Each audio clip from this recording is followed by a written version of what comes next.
Good morning, good afternoon, good evening, depending on when, where you are, and what time you're listening to this magical piece of listening pleasure. We're back again with another episode, What a Load of Bulls, brought to you by the Bulls Academy. I wasn't sure we'd get back, mate. It felt like we were opening Pandora's box last week, but here we go again. Yeah, we're back, DJ, for another episode. Thanks for those who keep tuning in each week, and welcome to any of those new listeners out there who've just tuned in for the first time. So just recapping on the last week, DJ, we want to tell those people who didn't catch your little, I was going to say rant, but that's a strong word. That's more your commitment towards the subject, maybe. And last week we touched on a bit of administration level at grassroots and how that affects our sport. So if you didn't catch last week's episode, listeners, go back, check in on it. Yeah, let's see what you think. But yeah, DJ definitely had a passionate pitch, should we say, about how our grassroots levels are sort of administered. So yeah, check that out.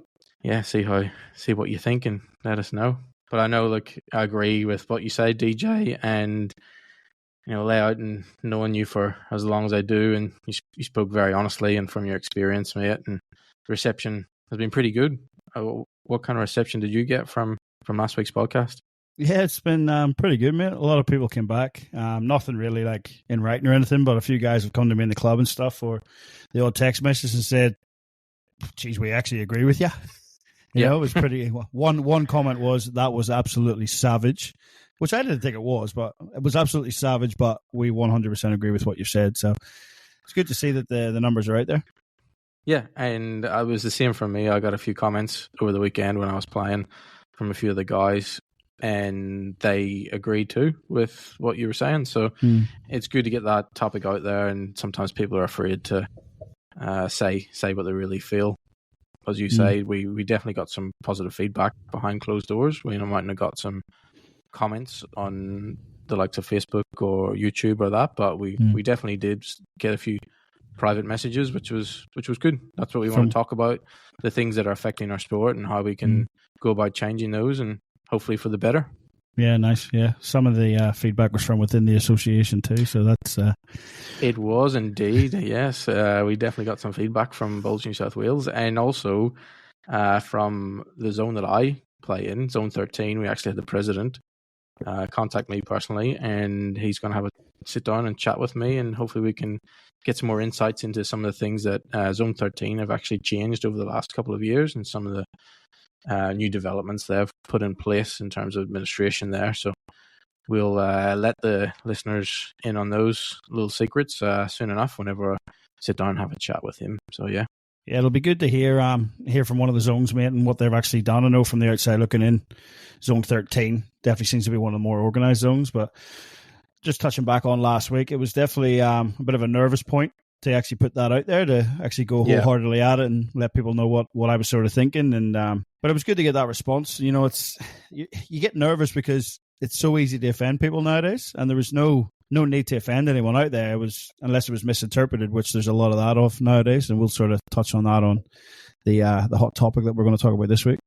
But yeah, a few concerns there, but no, mate, to get all that positive feedback, it was definitely nice to hear it and see that people actually agreed with some of the ideas that were coming out there. Yep, definitely, and we're not picking on those that are willingly putting their hand up to help and get Certainly involved not. in their sport, like from the volunteer level. We want to help those people that want to further a game and help grow it, and we just want to get some knowledge out there that might help, or implement different processes along the way that can streamline our sport and make things easier for everyone. That's really what we want to do, and it's part of the reason why I've established the Bulls Academy. It's something that I believe we can help administrators with, in terms of getting to the nitty gritty of how do we administer different levels within our game? How do we help those with some skills and understanding of running tournaments and doing the day-to-day, is what everything that you do, DJ, day-to-day as a Bulls administrator, and get that out to the volunteers out there to help them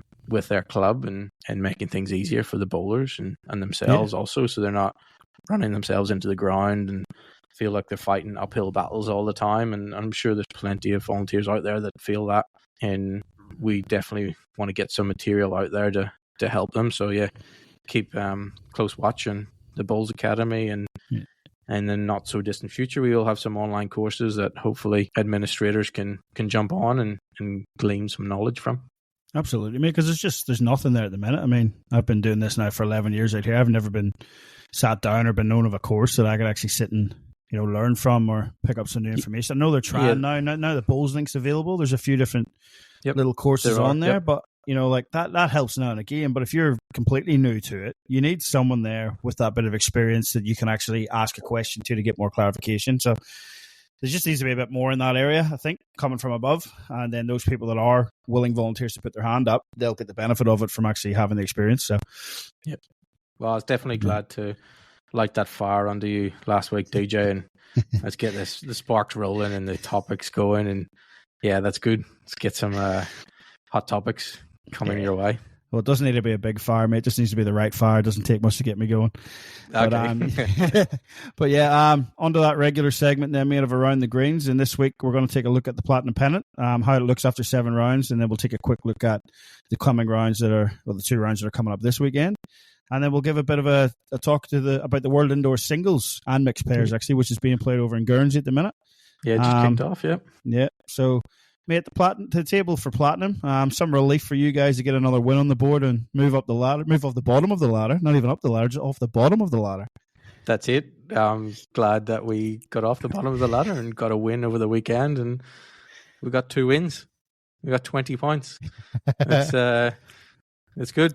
We're moving up in the right direction. We couldn't have went down any further, so yeah, we're moving up in the right direction, and looking forward to another 2 games this weekend, and hopefully we can jag another win or 2 this weekend, hopefully. Yeah. How's the motivation in camp, mate? Obviously, it's a big mountain to climb to try and make that top 5. Do you have you given? Look, I think realistically, we're behind the 8 ball, really. And realistically, we're just sort of trying to get as many wins as we can towards the end of the season and finish off on a positive note to see what we can regroup and get set for the next season, really.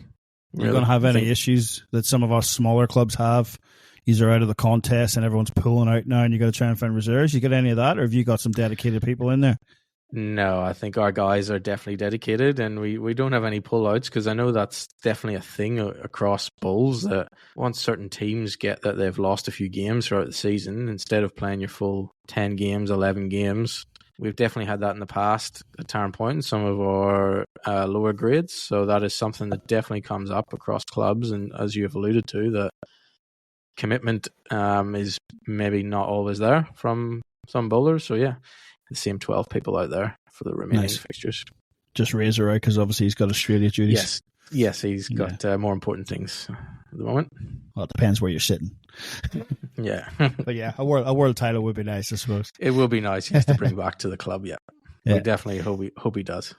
Yeah, right on, mate. Just looking at the table anyway. So 7 rounds in. I can't say I'm really shocked about any of the teams battling out at the top. St. John's Park might be kicking themselves a little bit, sitting in 4th there. 2 losses on their record. Both of those have come at home.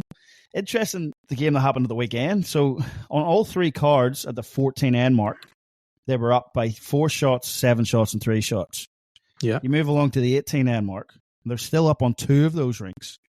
But then you come to the finish, 21 ends on each card, and they've lost all 3 rinks and not a point at all for their efforts. It just goes to show you, games are never over until they're over. Cabramatta obviously know how to battle it out until the very, very end. Now you sit above them. And they've only had that one shock defeat against that minnow club of Tarrant Point. Oh, thanks. Yeah, just goes to show that, look, the game is not over until 21 ends are played, really. And that's, what everyone else can take from that. You look into that result and you go, wow, a team of such quality as St. John's and end up coming with 3 ranked defeats from that position so close to the end. So it just goes to show everyone's got to be on their game right till the very end. It has to be. Like, one of those rinks in particular went 8 ends, the last 8 ends without scoring. Ooh. And another one of the rinks, I think, got 1 shot out of the last 7 ends. So obviously Cabramatta turned a screw. Yeah. And went for it and got there.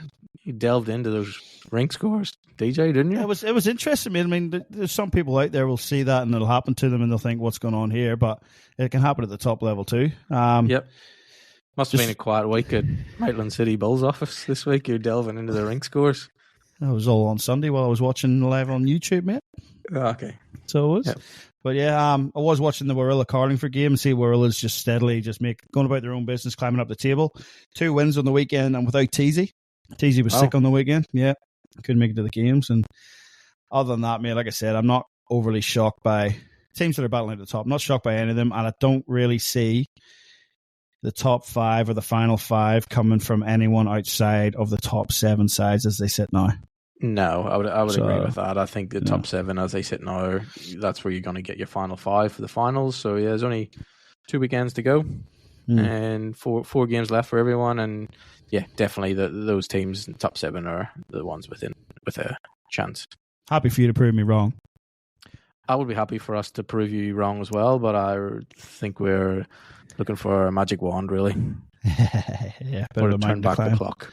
Yeah, a bit of a mountain to climb, mate. You want to touch on Ray Pearce? What's happening over there in Guernsey?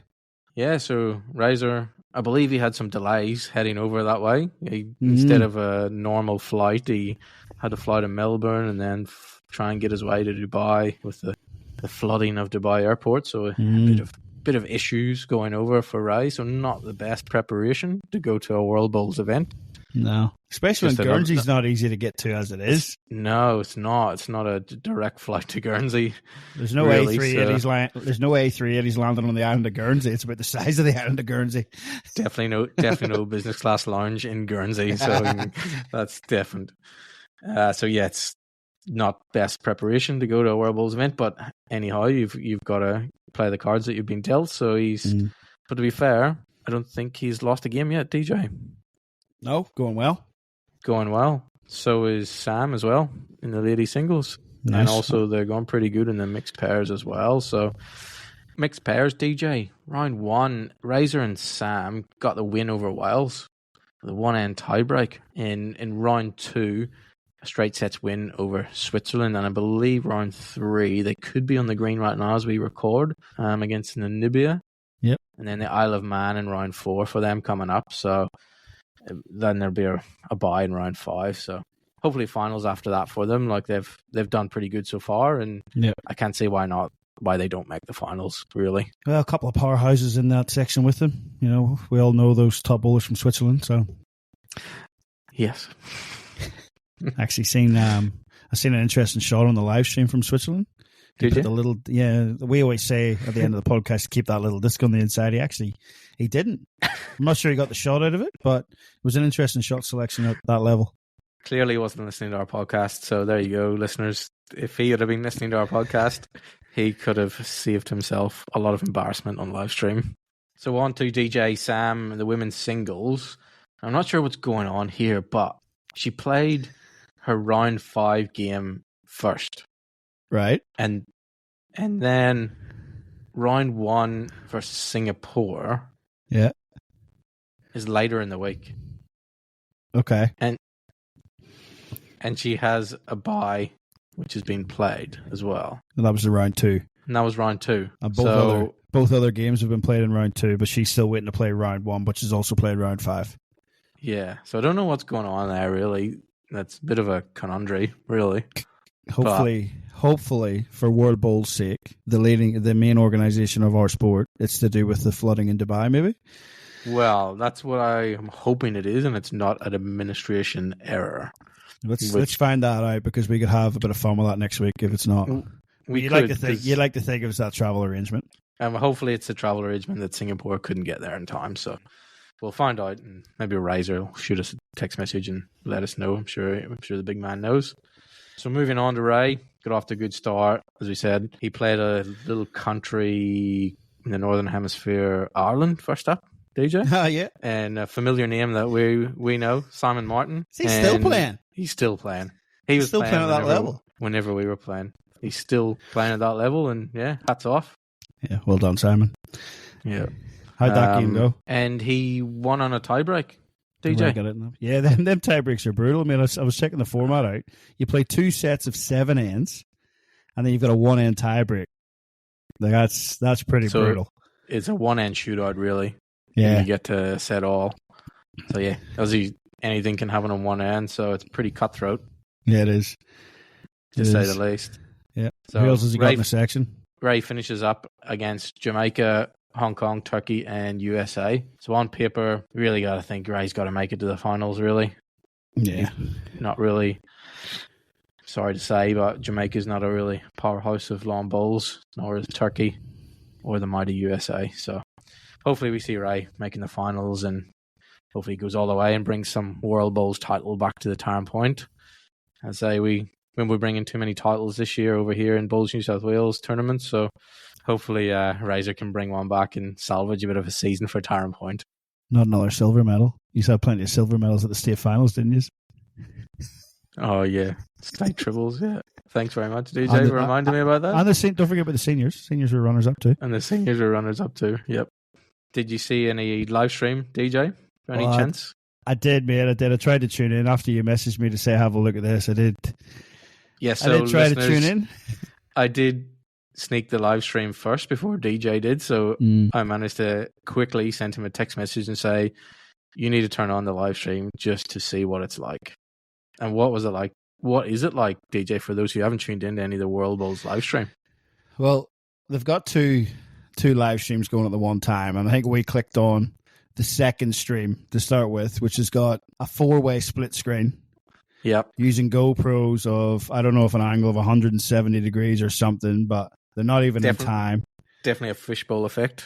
It was, I was slightly relieved when I was able to go onto Facebook and find that they did, and there's no commentary on that, but we did find one on Facebook, which was the actual main live stream where they had just 2 GoPros filming the one game and they had commentators there. You were very interested in that, weren't you? Oh, I just was so disappointed when I turned that live stream on. I thought I was looking forward to watching some World Bowls event and hopefully cheering on Australia. To see that as the main organisation of our sport, and that's what we're producing, I was just highly disappointed. Yeah. Maybe it's just because we're spoiled over here, DJ, in terms of clubs and states that actually put a real production value into the live streams and are putting a really good product out there. Yeah, I was just really disappointed. And understandable. Something that I think as a world governing body should be looking at and going, we need to be the best at this to show other countries and other associations in different countries of what can be done. So yeah, highly disappointed. Yeah, it is. But we don't know what budgets are like at the end of the day and what World Bowls are working with. But when you see some of the clubs that even around us, Soldiers Point do a pretty good one, and they use 3 iPhones. So they have 3 iPhones on stands and just a software off the internet. So it is doable. It's something I played around with briefly a couple of years ago. We've never actually kicked on with it at City. It's something that we're looking at implementing. But yeah, when you look at a World Bowls event, you would think perhaps they could have put a bit more planning into it. But yeah, at the end of the day, we're not on the inside. We don't fully know, but it is an interesting watch if you do happen to tune in to their Facebook page or their YouTube channel. Yep. So DJ, moving on from that, it's a good lead in to our hot topic of the week. And I think this hot topic of the week, I'm just going to maybe light another fire under DJ. What have you got? We're going to talk a little bit about social media. I.e. good old Facebook. Yeah, good old Facebook. And that is the majority, really, of what bowls and the use of social media and bowls is really on Facebook. Yeah, we do have other platforms as well, YouTube, X, but not to the extent of what Facebook is, really. So is it a good thing? Is it a bad thing? We're going to delve into it, DJ. Let's think about how it affects our sport. What are the good things that comes of it? And what are the issues that arise? And I know from your experience as an administrator, I'm sure there are plenty of issues come from Facebook that land on your table. Let's, from a player's point of view, club point of view, and associate point of view, what is the things that social media can sort of affect our clubs and players? Well, you use it as well for the TBA. So do you want You want to go with the good stuff? You want to start with some of the good points you've used for the TBA? Yeah, well, I think it helps us get to new audiences. So instead of just the same people seeing your content over and over again, we're able to delve into different areas, different states, different countries. Like we've got our podcast out to many different countries, and that's been we through never the power would have of thought social of that. media. Never would have thought of that. When we sat down and went, let's just do a podcast. Yeah. Suddenly you're getting emails from Canada. You're getting people from South Africa. All the guys back at home, like I've seen Nigel Beggs and everything was commenting the other day for me. Yep. So yeah, there's guys back at home listening to it. We just thought we'll have a talk and see who listens. Yeah. So it's definitely good at getting things out there. Yeah, and promoting things. Clubs can use their Facebook pages, get out tournaments, posters for upcoming tournaments, promoting events around the club, whether that be bowls related or certain music events that might be held at the club, and different things to draw people in, and hopefully spend some dollars across the bistro. And that's the positive things about social media, but there are also the negative things. So DJ, what are some of the things? We'll stay on the good at the minute, but you're definitely right. Yeah. I mean, Facebook's an awesome way of getting tournaments out there. Like our big Easter tournament, I put it out on Facebook. Sent a couple of emails out, but mostly out on Facebook. There's a lot of specified groups just for tournaments and things. Filled it within 36 hours. Like it's just, it's insane the amount of people that live and breathe that. Yeah, I have a joke with a few people in the club now and again that I'll post something, they'll always be the first two to like it. And I reckon they've liked it before I finish typing it. Like they just seem to live on it, But no, it is really good for that. And as you touched on too, it's not even just about the bowl side of things; it's about the business side of things for the clubs too. Like they actually get people in the door so that bowls can flourish a bit. Like it's hard to make money from bowls; it's the business of the club that gets the bowls happening at the end of the day. Yep. Yeah, I mean, we've got our own little private Facebook group that's only for our members. And it's sort of needed. Like it only came on board when I got there 10 years ago. But I mean, the days of just putting a sheet on the notice board, they're almost dead because, everyone's busy lifestyle. Everyone, 9 to 5, Monday to Friday is pretty much gone. They're not going to the club just as regularly as what they can, just to call in, to have a look and get out there. So we rely on that, and then things being published on TMAP. So the process for me is if something's going on the notice board, it also goes on Facebook. It also goes on TMAP. I refuse point blank, though, to take any like social bookings or tournament bookings through Facebook because there's that many, like I said, there's that many people get onto it at times. It's hard to keep track if you're doing a lot of other things to keep coming back to it. And I've made a conscious decision there about 8 or 9 years ago, especially with Zoe when she was born, to not live my life on Facebook because you miss out on too many things, I find. So I put it out there, and that is purely, I actually have an alias on there that I only use when I'm in the office so as I don't get bothered at home all the times too, because it's chaos on there at times. That's, that there, plus the good old phone call or an email just to make an entry just keeps that things alive, and you keep a paper trail with all those emails too, a lot better than Facebook comments and stuff. So communication within our own community is good on there too. Like the culture within the club's got pretty good over the last couple of years. There's a lot of people who have a bit of banter on there too, but there is a set of rules and stuff that we try to stick by, and I'll keep an eye on that there. We'll talk a bit later about policies and stuff. We don't actually have a policy as such, but it's just something that we keep an eye on. So we use Team App as well at Tarrant Point, and for anyone who's unaware, it's a general app that can be sort of customized for your club. It's used not only for bowls clubs, it's used other sports as well, and it's really just a direct app that you can communicate with your members. It's free as well. It's free as well, which is great. Yeah. So it's a handy tool, and that's how, for instance, we at the club, people can enter for social bowls. They can put their name down via Team App every week. They don't have to go down to the club and, as you say, put their name up on the notice board. It's more efficient, and you can enter club championships. You get the club championship draws come out on there. So it's not the old saying of, I didn't see the draw go up on the board. Well, it's on your phone and you can check it straight away. Or if you forget what time you're playing at, where you're playing, it's all there on the app. So for me, that's a really good communication tool. And the bonus is that it's free. And clubs can jump on there. If they don't already use it, get on board with it, because it really does help communicate to your members. And you might have a little bit of resistance initially if your club isn't tech savvy, but definitely keep going with it, because people will come on board with it when they see the benefits of that clear communication direct to them. So yeah, jump on board with that. If you're having any trouble with it, Simon@thebowlsacademy.com. Yeah, certainly. Yeah, we'll help anyone out if anyone's got Oh, issues. we always will, mate. I tell a lot of the clubs around our area too. Like you'll come to you after a zone meeting or something. They'll ask you a few questions because more often than not they get a lot of rubbish out of the zone. And mate, if it's going to help the sport, I'll help people out wherever I can too. You know what I mean? So. Yep. Facebook, apps, communication. I think that's a key point. The good thing that comes out of social media. But moving on, DJ. That's the good stuff. Yes, that's the good stuff. Moving on to some negatives, like you look at the old keyboard warriors, trolls, things like I've seen a few spams out there at the moment where people, because we're getting more live stream content in the bowls, so many fake accounts out there on YouTube, Facebook. It is relentless. Asking people for money in order to watch stuff. And for anyone out there, any live bowls, you should not be paying for it or putting your card details into any system. No. All the live stream from anything I've seen so far is all free. So yeah, absolutely. Just a warning out there. Yep. Andrew Lynn had to do it a couple of times on Sunday. I was watching it on YouTube, like I said, when I was at the back here, and yep.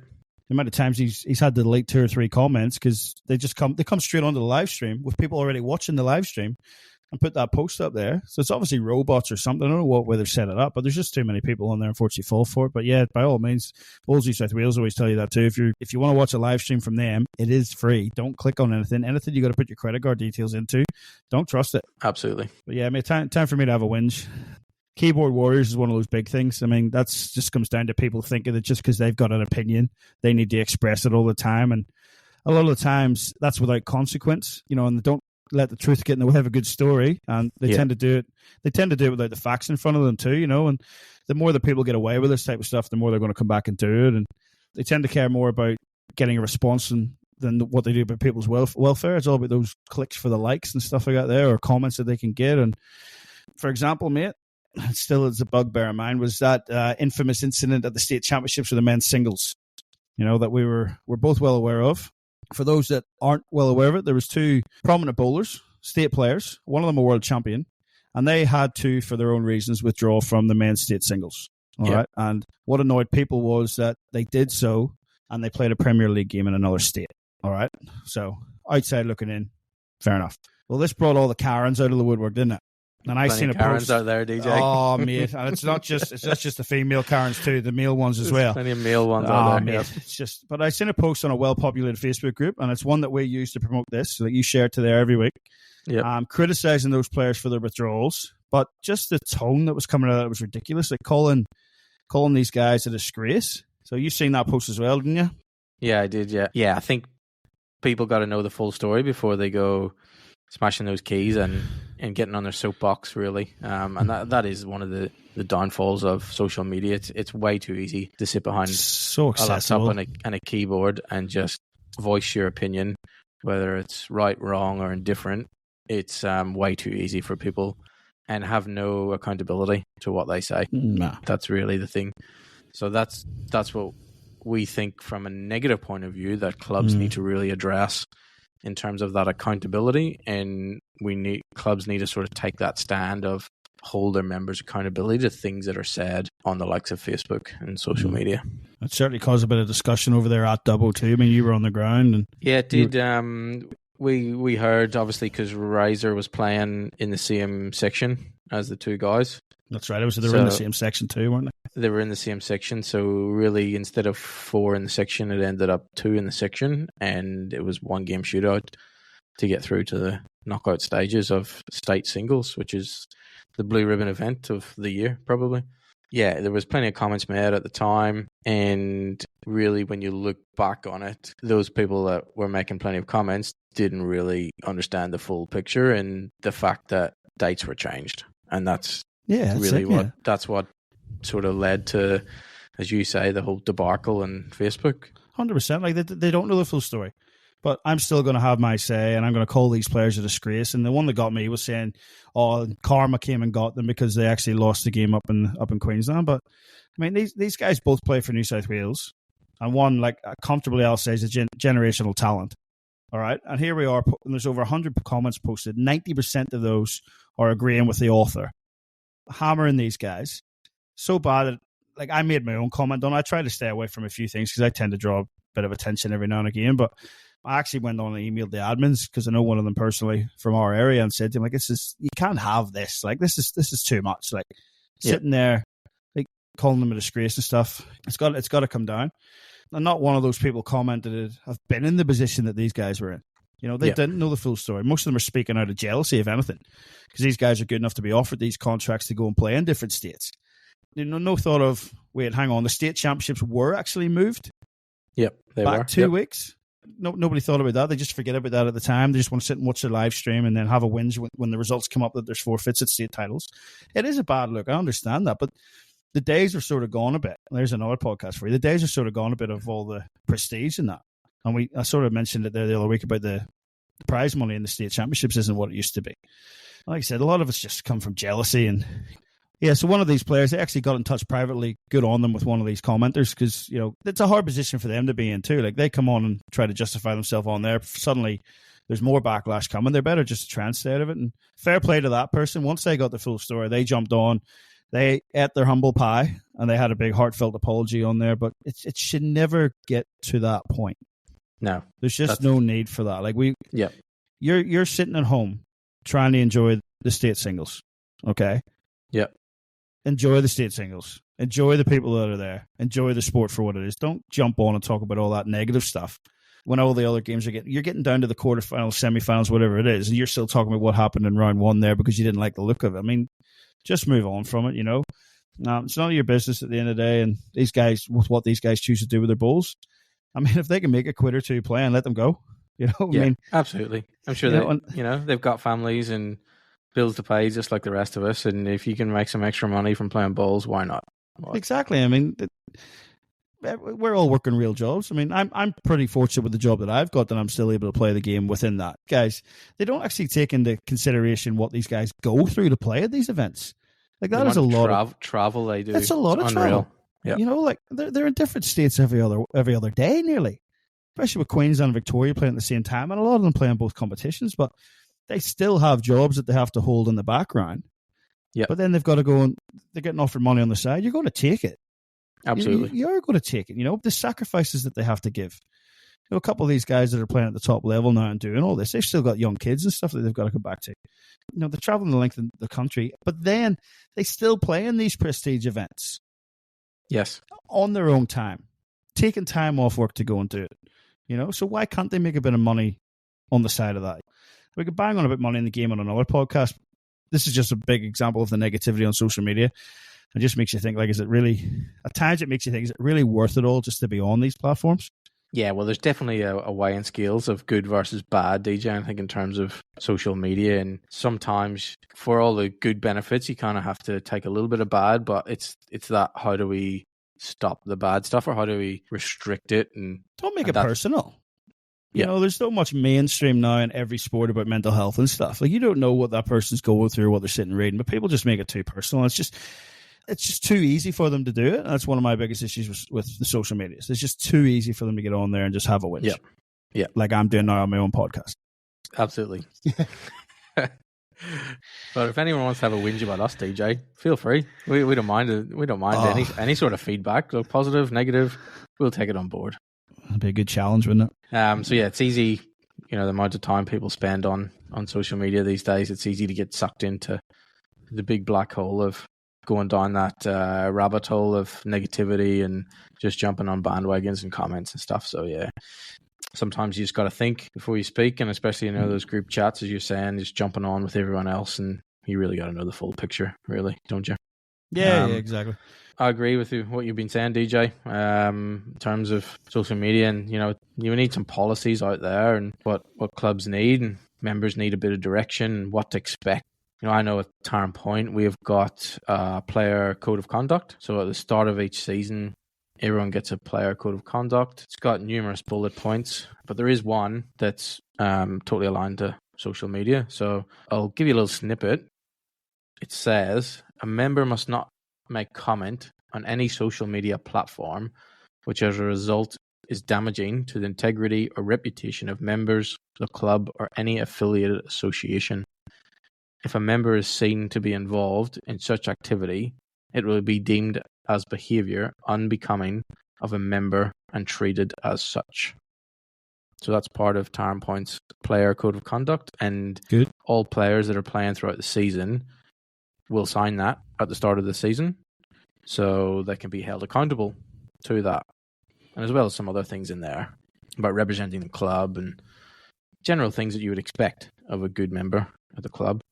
So yeah, if something does happen on social media, obviously then they will be brought to explain their actions in regards to the player code of conduct and code on disciplinary action if needed. So yeah, DJ, what kind of stuff do you have at Maitland City? Well, it's good to hear you talk about that from Tarn Point. I might actually get a copy of that because it's maybe something that we can look at. But no, we don't have an official policy, but that Facebook group that I talked to you about earlier, there's a set of rules in the description of that to tell you what's expected of you. And, you know, if you say something wrong, it's going to get deleted, and I might have to tap you on the shoulder or whatnot. But I have to say, like in the last 12 months, we have definitely weaned out a lot of our bad apples.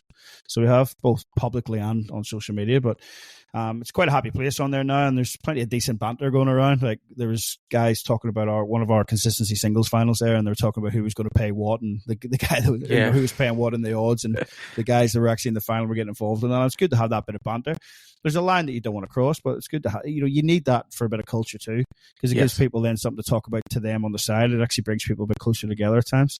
Now, I know for a fact I caught the brunt of that most of the time as well, but you put it out there, you got to take it back, I suppose. After our prep work for this podcast, I received an email from our zone secretary in Zone 6.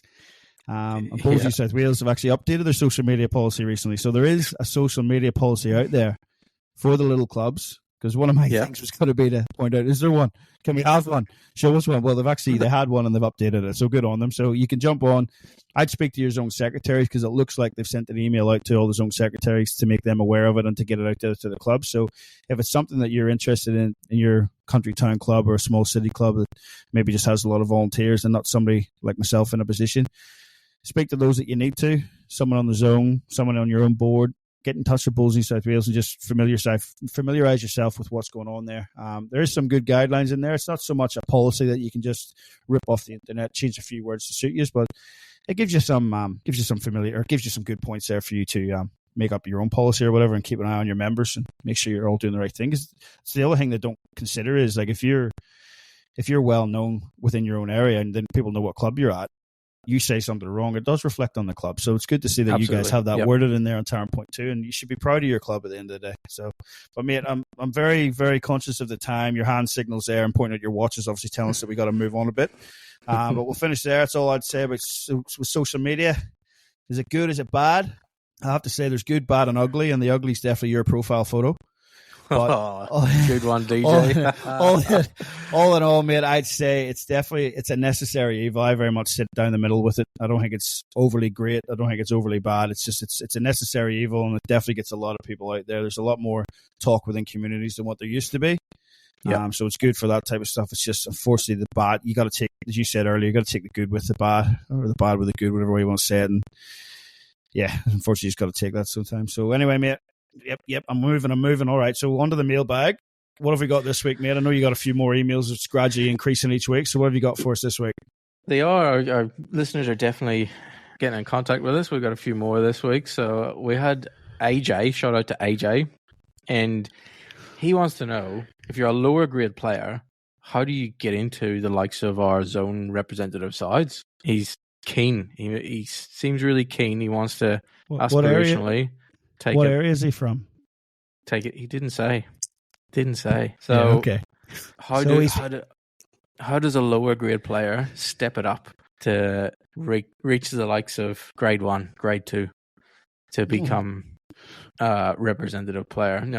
I think it comes down to being aspirational, that you actually want to get there. First of all, you got to sit and set some goals, some milestones. So, for instance, if you're a grade 5 player or a grade 6 player, you're not going to say, well, I want to play grade 1 next year. That's not realistic. Maybe if you got some coaching sessions off DJ, maybe you could. But I think you got to set yourself some realistic milestones. So maybe move up a grade next year. Potentially looking at how is your club set up in order for you to do that. So does your club offer you a higher grade to step up, or are you just at the top level of your club? Some clubs might only have a grade 5, and that's the highest they can go. So potentially you might have to look at clubs that are around your area. Maybe they might have a higher grade you can play in, which normally means that they've got higher level of players playing there. And if you play against those players more regularly, you're going to pick up on how they play the game. And that's really one of the key things, is to play against better players. You're not going to get better by playing against lower grade players. So looking at your overall game development, not just technically how to deliver a ball, but how you play the game of long balls. And that's from shot selection, strategy, playing the percentage shot, being able to play up shots and drives, not just drawing the center line of jacks. Yeah. It's an overall kind of look at your game. Yeah, it's a good time to talk about this type of thing too. I know all the interzone sides are starting to come out, man. I see you were lucky enough to get a spot in Zone 13. So I was lucky enough to sneak a spot back on Zone 13. Those weekly payments have obviously been going through, mate, so good on you. But I never got no payments. No, you're paying out to get in. But anyway, no, AJ, mate, just have a look at the area you're in. Have a look at competition-wise, what is there. Obviously, if you're playing the lower grades at the minute, there's not too many lower grades you're going to go play at Interzone. Correct. Interzone is the 16 zones within the state of New South Wales, picking their best 12 players available to go down and play. So if you're in the top grade at your club, you're in the best 12 of your club. You then have to try and get the best 12 of the zone. So if you're playing in the lower grades and there's 3, 4, 5, 1, 2, whatever it is, grades above you, you need to, aspiration needs to, Simon says, to move up those grades. How quickly you do that's going to be dependent on how much you put into the game, because you get out of it what you put into it. You know, everyone at the start gets really keen and rolls up. You got to keep that consistency going and see how you go. And also just look at the players. Look at the players that are in that side. Where are they playing at? And just because you're a grade 6 or 7 player, if that is the highest position at your club, doesn't mean that you're not going to make that. I mean, if you look at, I'll take Zone 6 for an example. Our team just got announced there last night. Yep. Okay, there's 12 players in there.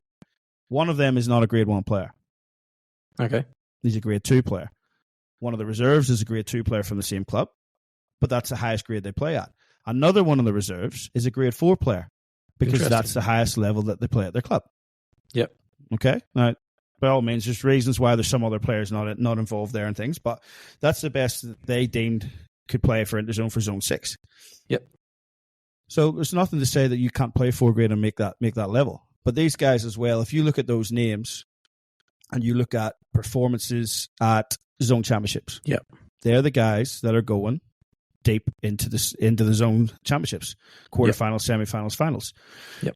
And every one of those guys has made it to them. Like one of the guys reserved, like I mentioned, in the grade 2, he's a zone singles champion from a couple of years ago. You know, the grade 4 guy made it to at least the semifinal, maybe even the final of the triples this year. Yep. So you got to post some results, really, DJ, don't you? You got to get your name out there and win. Yeah. Got to get your name out there. We said it exactly the same time. That's the main thing. You got to get out there, like playing in the president's reserves, or the open reserves as they call it now, right? Yeah.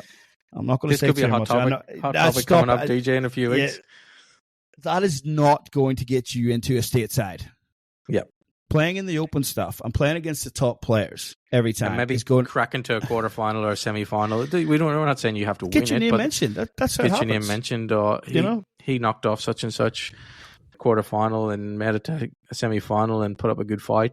That's how you get recognised. And yeah, I guess playing in the likes of the zone tournaments is really going to be the key events if you want to make an interzone side. Also, getting out there into open tournaments as well, DJ. Not just the likes of the Aussie Open. You get the Aussie Open and playing against different players, of different types of players, and getting used to that as well. So playing with and against quality brings your game on. Yeah. Playing down in the 6s and 7s, you might be the best 6th grader around. You could be. But you go up to grade 5, it's a step up. You go up to grade 4, it's a step up. You're not making a grade 1 from grade 6. You got to work to progress on that, so you do. So yeah, by all means, keep plugging away at it, but you really got to sit down. It sounds like you're pretty new to the game. Really sit down and have a look at what is out there. Have a look in your area. I'm not condoning to go and jump ship from the club that you're necessarily at, because your club might have, I don't know what club this guy's coming from. He might have a 1 grade there that he's got aspirations to get to. Practice is going to make you get up there too. So I'll get you. But play in the zone championships. Don't play in these open reserve stuff. Let's get in there. open singles, zone events, pairs, triples, fours. Get yourself with some handy bowlers and get a good side together, and get ripped into it, AJ. Yeah. Best of luck from us here at Bowls Academy.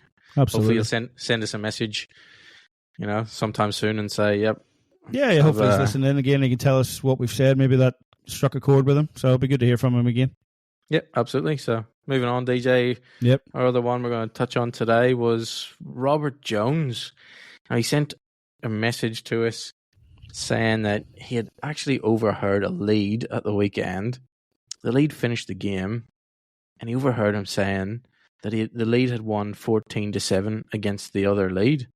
So he's actually referencing that he beat the other lead 14 ends to 7 and did not reference anything to do with the overall game result or score.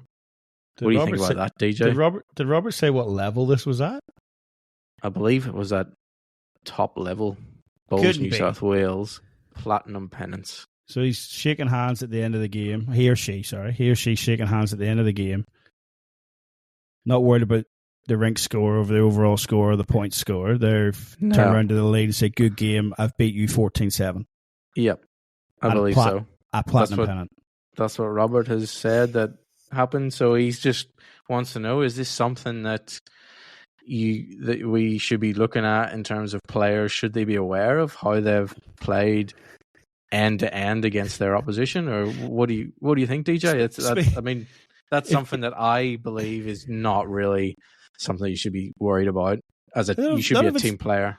None of it's a team game. None of it's a team game. Like you're saying about looking at stuff, have a look at yourself. But it's not uncommon to at a high level to score. Like I remember sitting back at home even before I moved here, and I was watching a game. I'm pretty sure it was Life Selby against Safwan Saeed from Malaysia. Yeah, and Safwan, after every bowl, used to pull this notepad out of his pocket, make a note, put it back in every bowl. And me and my dad are actually sitting watching this, going, "Gee, what's he doing? Is he scoring like?" And it turns out he was scoring. Malaysia had a process for every player, and they understood that process, that wherever your ball landed, you were going to get a score out of whatever the number was, 10, 5, whatever it was. Yep. And that's what Saf was doing. So it's something that is done at the high level. And I know selectors have done it in the past, where they sit there and they watch everything, they'll grade every ball. So it's not uncommon to grade balls, and it's something that you should be wary of your own performance, because your own performance affects the team performance. And you want to perform well. You want to beat your opposition. Like you do want to beat your opposition individually, but if you're a lead playing at that level, you got to beat your opposition and then sit there and just let the rest of the team do the work. It's a specialist position lead, especially at the top level. But if that's all you're focusing on, I find it hard to believe that's in Platinum Pennant. But by all means, I think your mindset's a bit skewed if that's what you're thinking about when you've come off after the game. So definitely something, Robert, that we don't advise here at the Bowls Academy. You should be thinking about the whole team, not really specifically on each end that you've won against your opposition. Go and celebrate with the other 11 players. Don't celebrate against the lead of the opposition because I beat you 14 ends to 7. Yeah. Anyway, what are you achieving by that? Anyway, okay, mate. We'll leave it there. I think we'll leave it. I'm trying to be politically correct here. Yeah, I think our listeners have got that one really. It's a team game. So, I can't speak too much. I mean, I'm not even in Platinum Pennant. So, that's it. Yeah, you're just a viewer, aren't you, DJ? That's it. I'm commentator. Yeah, I do believe you may have a little bit of commentary coming up. Do you this weekend? I was asked at the time of recording. I've been asked to come down, and it's only a minor game. I think it's Tarrant Point against Raymond Terrace, so it's a bit of a head out for Raymond Terrace before they play the finals, I think. But no, it was nice to get that message today from the office to say, "Oh, would you be interested in coming down to Sydney?" So I've got a few things on this weekend family wise. Yana's pretty busy, and I've got the 3 kids, so we'll see if we can work it out. It'd be nice to be involved, mate. It's nice to get down there and watch. It'd be good to catch up with some of the guys from Tarrant Point, like Dave Axon and all that. There, good blokes. Yep, it'll be awesome to have you down there, and definitely on commentary. You've got plenty of chat on all of us at Tarrant Point. You're not on the live stream, Rink, are you? Oh, I don't know yet. I haven't looked at that. So. Let me know, because that might make my mind up for definite. Can we mic you up and we'll do the podcast as you play? But we could do a live stream podcast, DJ, straight on from the green. Live stream podcast. Yeah. So maybe we'll definitely look if you end up coming down to the commentary. We'll definitely at least get a good photo and put it up there in the Bulls Academy Facebook page of you doing the commentary and me throwing a few pineapples down the green. Yeah. Well, is that how you get in the team? By throwing pineapples around? Is it? Oh, good one, DJ. Good one. Okay, so moving on from that, we wanted to just give out. We're going to do a little segment, folks. If just now and then, if anyone's got any tournaments coming up, we'll happily give a little shout out. If you've got any entries available or whatever, we had one last week. Good friend of mine from Marrickville Bowling Club, Dermot, sent me a little flyer, and they have Marrickville Winter Triples coming up on the 15th of June. So there are some entries. If you're in the Sydney area, you want a game of bowls on the 15th of June, grab a couple others and jump on down to Marrickville for triples. It's just a one-day tournament, and yeah, you'll have a good time down there at Marrickville. Place usually is pumping at the weekends, Marrickville Bowling Club. So yeah, jump on in there, jump onto their website, and I'm sure you can get in touch with Dermot down there at Marrickville Bowling Club. Nice. You got a visitor this week? I do. Yes, I do. You want to talk about that, or are we going to cut this out? No, I had a special visitor arrive, and I actually had my mum come over from Ireland, so she is currently here staying with us. I don't think she came over to see me. I think she came over to see our little Ellie, my 8-week-old. I did tell you that. I did warn you about that. DJ, Mum's coming to visit me. No, she's not. No, she's not. You've just had the grandchild, mate. She's coming for 2 reasons, and you're not the top 2. I'm not the top 2. Correct. So, no, it's good to have her here, and she's a bowler as well. So it's definitely a family thing with bowls. My mum played, dad played, granny, granda. So yeah, it was inevitable that I played the game of lawn bowls. So it'll be interesting, DJ, because while she's here, she's going to be playing in a tournament with me in Tarn Point. So it's going to be the very first time that actually myself and my mum get to play in a tournament. Because back whenever we were playing back in Ireland, there was no mixed events, really. It was just men only and women only. So it's nice for her to come over here, and she'll be playing in the pairs tournament Tarn Point with me and beginning of May. So other than that tournament, mate, you got anything else planned with Mum? You just going to go travelling around anywhere? Well, funny you say that, DJ. Now that I think the weekend of Platinum Pennants finals, I think that's going to be pretty free. I don't think I'm going to be playing any bowls that weekend, so we're going to have a free weekend that weekend. We might go away and take them away somewhere for the weekend. Oh, was that the plan all along, or definitely not? I'm just trying to look for excuses for the format, but obviously. Oh, if you didn't laugh, you'd cry, mate. Well done. I like that. Absolutely. Yeah. Yeah. Good on you. Good on you. There's always a silver lining, isn't there? But anyway, mate, now it's obviously good. Always good to have family out. I mean, we're a long way away from home, so it's always good to get family out when you can, especially with that new little one arriving, mate. So all's going well there too. All good, yes. Hopefully you haven't heard her in the background, so all good there. So yeah, good stuff, mate. Good stuff. Well, I think that'll do us for this week, mate. One of our longer ones, but you'll have fun editing some of this stuff. I'll make sure I cut plenty of you out. So yeah. There's maybe too much banter coming from this side. You might not like it, but nah. No, it's all good, mate. Hopefully everyone enjoys that one again. Me ripping in about social media, and it is a good thing. By all means, if you use it in the right way, it's always going to be a good thing. Anything that promotes our sport can be a good thing, and you just got to try and negate some of the negative stuff that comes out there. But yeah, by all means, folks, hope you've enjoyed it again. We'll be back again next week. We'll work on something this weekend as to what we talk about next week. But by all means, if you've got a topic as well that you want to hear, throw it in the mailbag, get onto the website, www.thebowlsacademy.com, jump into the contact me section, send Simon an email. And we'll have a look at it all and see what makes it onto the show. And we've even talked about Simon holding some of those questions back and getting an authentic reaction from myself. So we'll see how we go. The sillier, the better. The sillier, the better. Because there might be a few that I'm going to hold back and just let loose from DJ and just see exactly what his reaction is from some of the comments. So keep them for when we get the webcams going, eh? That's it. Yeah, we'll hopefully not too far in the distant future. We'll have some video on there as well. So yeah. Well, keep tuned in, listeners, and hopefully everyone shares it and likes it and gets talking about it around their local club, and get more involved. So Sure.